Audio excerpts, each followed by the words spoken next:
दोनों के सिर्फ पिता एक थे, लेकिन माँ अलग थी। मुझे ज्यादा ज्ञान देने की जरूरत नहीं है। ये सतयुग और त्रेता युग नहीं है, समझे? आया बड़ा भाई का चमचा। इतना कहकर वैशाली वहां से चली जाती है। जिसके कुछ टाइम बाद शिखर वहां आता है और आदित्य उसे सारी बात बताता है।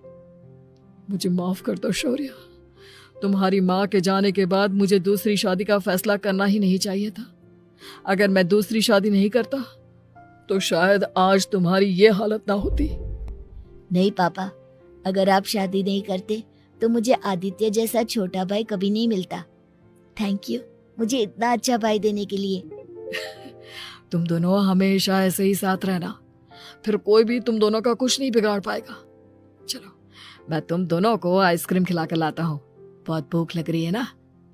शिखर शौर्य और आदित्य को आइसक्रीम दिलाने लेकर जाता है। वो दोनों को पार्क में खड़ा करके आइसक्रीम लेने जा ही रहा होता है, तभी तेज रफ्तार से आती हुई एक गाड़ी उसे कुचल देती है और उसी पल शेखर की मौत हो जाती है, जिसके बाद शौर्य की जिंदगी नर्क से भी बदतर हो जाती है। सुन रहे चिरकुट, इस घर के किसी भी सामान को मेरी मर्जी के बगैर हाथ मत लगाना। इन सब पर अब तेरा कोई हक नहीं है, समझा? ठीक है माँ, मैं आपकी इजाजत के बगैर किसी चीज को हाथ नहीं लगाऊंगा। चल जाकर अब पूरे घर की सफाई कर। महज 7 साल का शौर्य वैशाली के कहने पर अपने नन्हे नन्हे हाथों से पूरे घर की सफाई करने लगता है। ऐसे ही दिन बीतने लगते हैं, लेकिन मासी से माँ बनी वैशाली को उस मासूम से बच्चे पर जरा भी तरस नहीं आता। क्यों शौर्य, ये घर में इतनी गंदगी कैसे हो रही है? ढंग से सफाई नहीं की है क्या तूने? माँ मैंने तो अच्छे से सफाई की थी, लेकिन आदित्य बार बार इधर उधर चलकर गंदा कर देता है। अच्छा, खुद से एक काम ढंग से नहीं होता और अपनी गलतियों का जिम्मेदार मेरे बेटे को ठहराता है। इतना कहकर वैशाली बांस का डंडा उठाकर शौर्य को जोर जोर से मारने लगती है। तभी वहां वैशाली के मायके वाले भी आ जाते हैं और उसकी सारी करतूतें देख लेते हैं। माँ मैं ऐसा क्या करूं जिससे आप मुझे भी आदित्य के जितना प्यार करोगी?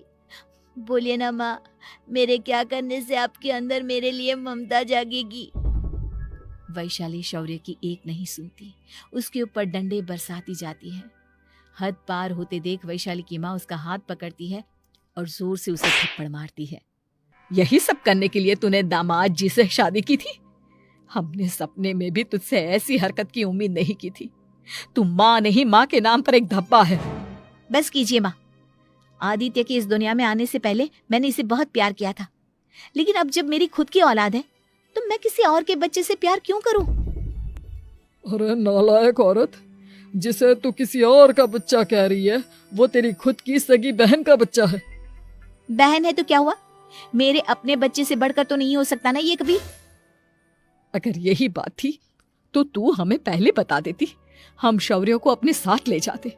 उसे इस तरह प्रताड़ित करने की क्या जरूरत थी? अगर आपको लेकर जाना है ना तो ले जाइए इसे, मैं नहीं रोकूंगी। नहीं माँ, मुझे कहीं नहीं जाना, मुझे आपके साथ ही रहना है। मैं तेरी कोई माँ बाबा नहीं हूँ, तेरी माँ मर चुकी है, समझा? अब निकल जा मेरे घर से। माँ अब बहुत गंदी हो, मुझे भी नहीं रहना आपके साथ, मैं भी भाई के साथ ही जाऊंगा। अरे तू क्यों जाएगा, तू तो मेरा सगा बेटा है, जाने दे इसे। हम यहाँ ऐश से रहेंगे, तुम्हारे पापा बहुत सारी जमीन जायदाद छोड़ गए हैं तुम्हारे लिए। नहीं माँ, मुझे भाई के साथ जाना है। आप अच्छी नहीं हो, आप बहुत बुरी हो, आप भाई को बहुत परेशान करती हो। देख वैशाली, तुझसे ज्यादा समझ तो इस मासूम बच्चे में है। ये तेरे बुरे कर्मों का ही नतीजा है जो आज तेरी सगी औलाद खुद से तुझे ठुकरा रही है। आदित्य, तुझे इस शौर्य ने भड़काया है ना मेरे खिलाफ? नहीं माँ, मुझे किसी ने भड़काया नहीं, पर मैं सब देखता हूँ, सब समझता हूँ। भाई बहुत अच्छा है, वो आपकी जैसा नहीं है। चलिए नानी।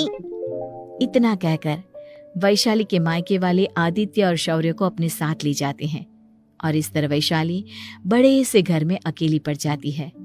2 बेटों के होते हुए भी आज उसे माँ कहकर बुलाने वाला कोई नहीं होता।